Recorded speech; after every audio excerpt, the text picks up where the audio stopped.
शांति 22 मई 2026 बाबा के महावाक्य।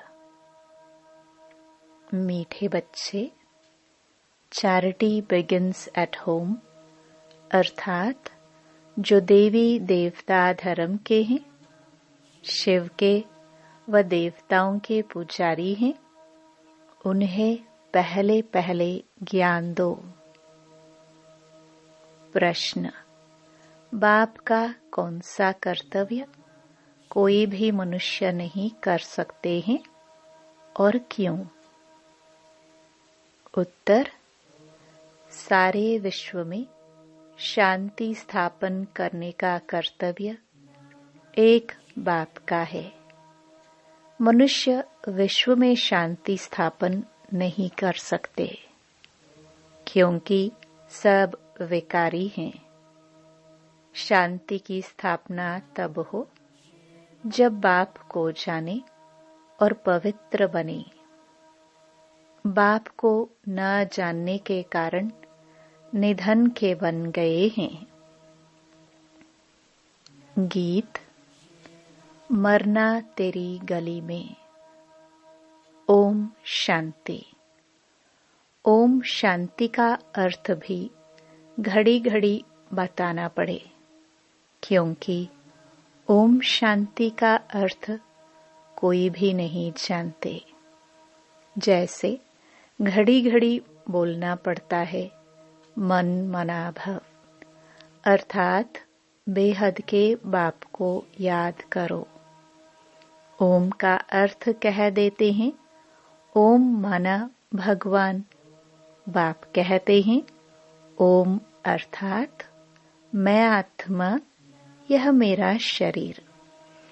परमपिता परमात्मा भी कहते हैं ओम, मैं भी आत्मा हूँ, परम धाम में रहने वाला हूँ। तुम आत्माएं जन्म मरण के फेरे में आती हो, मैं नहीं आता हूँ। हाँ, मैं साकार में आता हूँ जरूर। तुम बच्चों को सृष्टि के आदि मध्य अंत का सार समझाने, कोई और यह समझा न सके। अगर निश्चय नहीं तो सारी दुनिया में भटकना चाहिए, ढूंढना चाहिए और कोई है जो अपना और सृष्टि के आदि मध्य अंत का नॉलेज देते हैं। परमपिता परमात्मा के बगैर सृष्टि चक्र के आदि मध्य अंत का राज कोई बता ना सके, कोई राजयोग सिखा ना सके, पतितों को पावन बना नहीं सकते। पहले पहले जो भी देवी देवताओं के पुजारी हैं, उन्हों पर पुरुषार्थ करो समझाने का। आदि सनातन देवी देवता धर्म वालों ने ही पूरे 84 जन्म लिए हैं, वही अच्छी रीति समझ सकेंगे। बाद में आने वाले 84 जन्म ले ना सके। यह सुनेंगे भी वह जो देवताओं के पुजारी होंगे और जो गीता पढ़ने वाले होंगे। गीता में सिर्फ यह भूल की है कि भगवान के बदले श्री कृष्ण का नाम डाल दिया है। तो गीता पढ़ने वालों को समझाना चाहिए, पूछना चाहिए, परमपिता परमात्मा शिव से आपका क्या संबंध है? उनको भगवान कहेंगे। श्री कृष्ण तो दैवी गुण वाले हैं, उनको दैवी राजधानी थी, उसमें सब दैवी गुण वाले थे। अब वही पूज्य से पुजारी बन गए हैं। तो कोशिश कर पहले पहले आदि सनातन देवी देवता धर्म वालों को उठाना चाहिए। Charity begins at home. जो शिव के पुजारी हो, उनको भी समझाना पड़े। शिव आता जरूर है, तब तो उनकी जयंती मनाते हैं। वह परमपिता परमात्मा है, जरूर आकर राजयोग सिखाते होंगे और कोई मनुष्य मात्र सिखा न सके। श्री कृष्ण को व ब्रह्मा को भगवान नहीं कहा जा सकता है, जबकि सर्व का सद्गति दाता बाप एक ही है।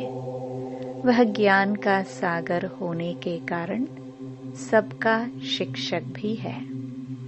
सृष्टि के आदि मध्य अंत की हिस्ट्री ज्योग्राफी दूसरा कोई जानते नहीं। बाप कहते हैं, मुझे ज्ञान का सागर चैतन्य बीज रूप भी कहते हैं। यह जो उल्टा झाड़ है, उनके आदि मध्य अंत का ज्ञान उस बीज के पास ही होगा। इसलिए मुझे ज्ञान का सागर ऑलमाइटी अथॉरिटी कहते हैं। अथॉरिटी क्या है? सभी वेदों, शास्त्रों, ग्रंथों आदि सबको जानते हैं। तुम बच्चों को समझा रहे हैं। वह शास्त्र सुनाने वाले कहते हैं, कल्प की आयु लाखों वर्ष है, परंतु वह तो हो नहीं सकता। यह वैरायटी धर्मों का मनुष्य सृष्टि रूपी झाड़ है। उनकी आयु भागवत में लंबी चौड़ी लिख दी है। अब भागवत कोई धर्म शास्त्र तो नहीं है। गीता धर्म शास्त्र है। उनसे देवी देवता धर्म स्थापन हुआ। बाकी भागवत, महाभारत आदि उनसे कोई धर्म नहीं स्थापन होता। वो तो श्री कृष्ण की हिस्ट्री लिखी है। बाप समझाते हैं, बच्चे तुम देवी देवता धर्म वालों को समझाओ कि तुमने 84 जन्म लिए हैं। सतयुग में सिर्फ भारत ही था और कोई धर्म नहीं था। भारत ही स्वर्ग था। भारत ही ऊंचते ऊंच गाया जाता है। और फिर परमपिता परमात्मा शिव का बर्थ प्लेस है, जो आकर पतितों को पावन बनाते हैं। शिव की पूजा भी यहाँ होती है। जयंती भी यहाँ मनाई जाती है। जरूर पतित दुनिया में ही आया होगा। पुकारते भी सब हैं, पतित पावन आओ। भारत पावन था, फिर 84 जन्मों का चक्कर लगाया है। जो पावन स्वर्गवासी थे, अब वह नरकवासी पतित बने हैं। पावन बनाया शिव बाबा ने, पतित बनाया रावण ने। इस समय है ही रावण का राज्य। हर नर नारी में 5 विकार हैं। सतयुग में विकार थे ही नहीं, निर्विकारी थे। अब पतित हैं, तब तो बुलाते हैं, आओ आकर हमको फिर से पावन बनाओ। सतयुग में हम सो पावन थे। 21 जन्म राम राज्य में थे। अब तो है रावण राज्य। सब विकारी हैं। बाप कहते हैं, काम महाशत्रु है। यह आदि मध्य अंत दुख देते हैं। अब इन पर जीत पाए पावन बनो। तुमने जन्म जन्मांतर पाप किए हैं, सबसे तमो प्रधान बने हो। आत्मा में खाद पड़ती गई। पहले तो गोल्डन एज थे, फिर सिल्वर एज, फिर कॉपर। खाद पड़ते पड़ते सीढ़ी उतरते आए। भारत की ही बात है। सतयुग में 8 जन्म, फिर त्रेता में 12 जन्म, फिर वही भारतवासी चंद्रवंशी, वैश्यवंशी बनते हैं। आत्मा इम्प्योर बनती है। बाप कहते हैं, मैं आकर कल्प कल्प भारत को स्वर्ग बनाता हूँ। फिर रावण नरक बनाते हैं। यह ड्रामा बना हुआ है। अब बाप समझाते हैं, ज्ञान सागर तो शिव बाबा है ना। ऊंच ते ऊंच शिव है सबका पूज्य। पहले पहली उनकी पूजा होती है। वह है बेहद का बाप। जरूर उनसे बेहद का वर्षा मिलता है। भारतवासी भूल गए हैं, भगवान एक निराकार को ही कहा जाता है। उनको मनुष्य याद भी करते हैं। ऐसे नहीं कि सब भगवान ही भगवान हैं। एक तरफ भगवान को याद भी करते हैं, फिर ग्लानि भी करते हैं। एक तरफ कहते सर्वव्यापी है और फिर कहते पतित पावन आओ। बाप आकर ब्रह्मा तन से ब्रह्मा मुख वंशावली ब्राह्मणों को ही समझाते हैं।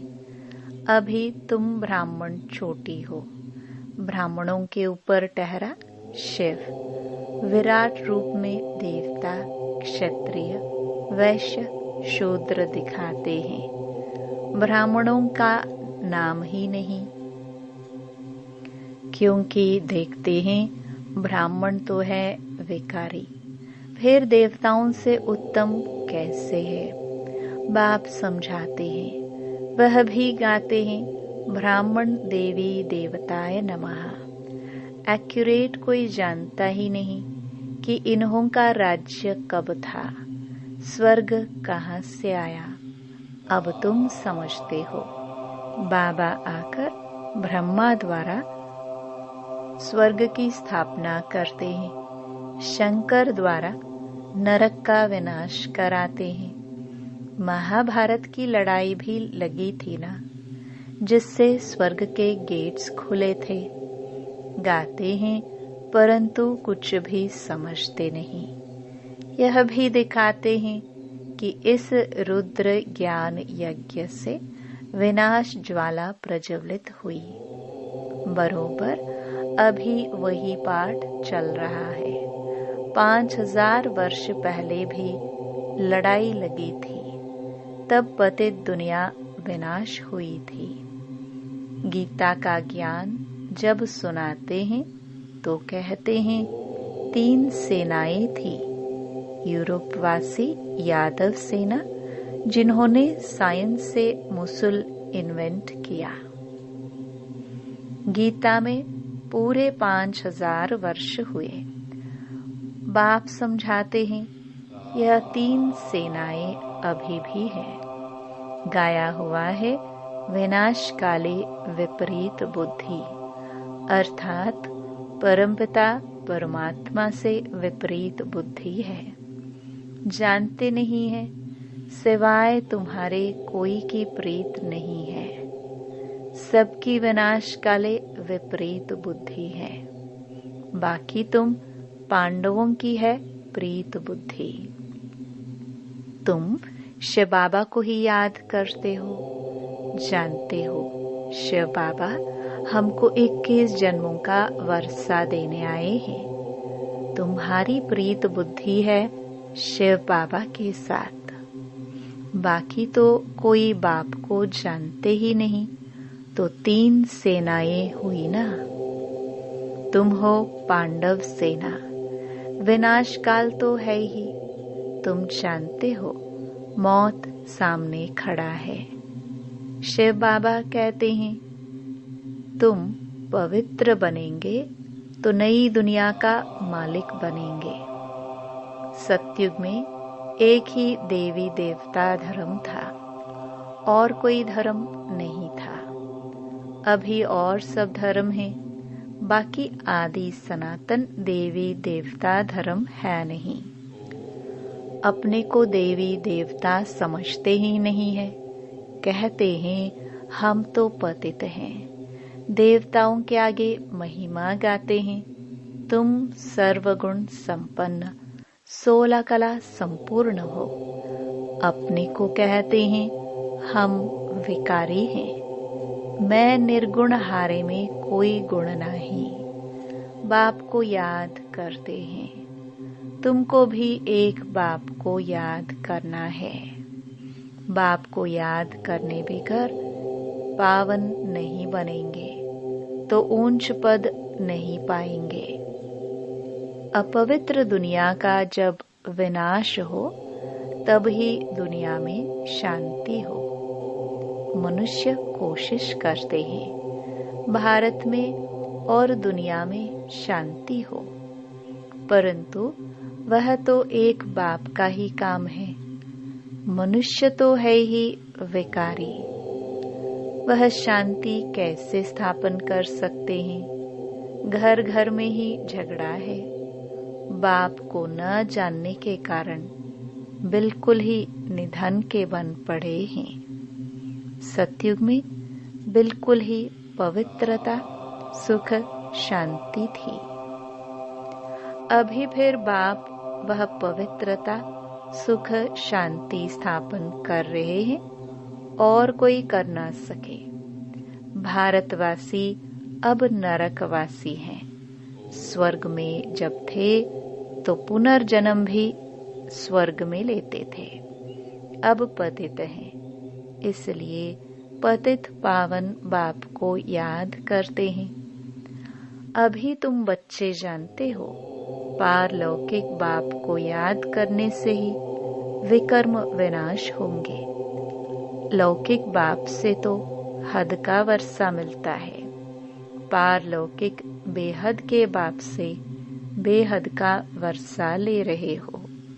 यह समझने की बातें हैं। यह कोई सत्संग नहीं है, वह है भक्ति मार्ग, यह है ज्ञान मार्ग। तुमको खुशी होती है, बाबा हमको स्वर्गवासी बनाते हैं। जो कल्प पहले स्वर्गवासी बने हैं वही अब बनेंगे। ब्राह्मण बनने बगैर देवता कभी बन नहीं सकेंगे। यह समझने की बातें हैं ना। अभी तो भारत में कोई कला नहीं रही है, किसको भी पता नहीं पड़ता है। कुंभकर्ण की नींद में सोए पड़े हैं। तुमको बाप ने अभी जगाया है। तुम यहाँ आए हो स्वर्गवासी बनने, सिवाय बाप के और कोई बना नहीं सकते। स्वर्ग कहा जाता है सतयुग को, नरक कहा जाता है कलयुग को। यथा राजा रानी तथा प्रजा। अभी सब विकार से पैदा होते हैं। देवताएं कभी विकार से पुनर्जन्म नहीं लेते हैं। बच्चे अभी बाप से पवित्र रहने की प्रतिज्ञा करते हैं, लेकिन चलते चलते हार खा लेते हैं। फिर की कमाई छट हो जाती है, बड़े जोर से चोट लगती है। आश्चर्यवत सुनंती कथनती फिर भागंती हो जाते हैं।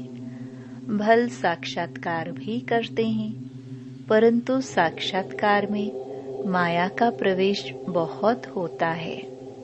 जैसे रेडियो में एक दो की बात सुन नहीं सके, इसलिए बीच में गड़बड़ कर देते हैं। यह भी ऐसे है। योग में माया विघ्न डालती है। मेहनत सारी योग में ही है। भारत का प्राचीन योग गाया हुआ है। अच्छा, मीठे मीठे सिखिलदे बच्चों प्रति मात पिता बाप दादा का याद प्यार और गुड मॉर्निंग। रूहानी बाप की रूहानी बच्चों को नमस्ते। धारणा के लिए मुख्य सार। पहला, एक बाप से सच्ची प्रीत रख। सच्चा सच्चा पांडव बनना है। मौत सामने खड़ा है, इसलिए पवित्र बन पवित्र दुनिया का मालिक बनना है। दूसरा, काम महाशत्रु जो आदि मध्य अंत दुख देता है, उस पर जीत प्राप्त कर पावन बनना है। याद से विकारों की खाद निकाल आत्मा को गोल्डनेज्ड बनाना है। वरदान: मरजीवे जन्म की स्मृति द्वारा कर्म बंधन को संबंध में परिवर्तन करने वाले परोपकारी भव। लौकिक कर्म बंधन का संबंध अब मरजीवे जन्म के कारण श्रीमत के आधार पर सेवा के संबंध का आधार है। कर्म बंधन नहीं, सेवा का संबंध है। सेवा के संबंध में वैरायटी प्रकार की आत्माओं का ज्ञान धारण कर चलेंगे तो बंधन में तंग नहीं होंगे। लेकिन अति पापात्मा अपकारी आत्मा से भी नफरत व घृणा के बजाय रहमदिल बन तरस की भावना रखते हुए सेवा का संबंध समझकर सेवा करेंगे तो नामी ग्रामी, विश्व कल्याणी व परोपकारी गाए जाएंगे। स्लोगन: समय व परिस्थिति प्रमाण वैराग्य आया तो यह भी अल्पकाल का वैराग्य है। सदा काल के वैरागी बनो। ये अव्यक्त इशारे: सदा अचल अडोल एकरस स्थिति का अनुभव करो। किसी भी प्रकार का विघ्न व समस्या अथवा माया का वार नहीं है, लेकिन खेल के समान अनुभव हो तो खेल समझने से खुशी खुशी पार कर लेंगे और अवस्था एकरस रहेगी। लेकिन अगर इसे वार समझेंगे तो घबराएंगे भी और हलचल में भी आ जाएंगे। माया का काम है आना और आपका काम है विजयी बनना। ओम शांति।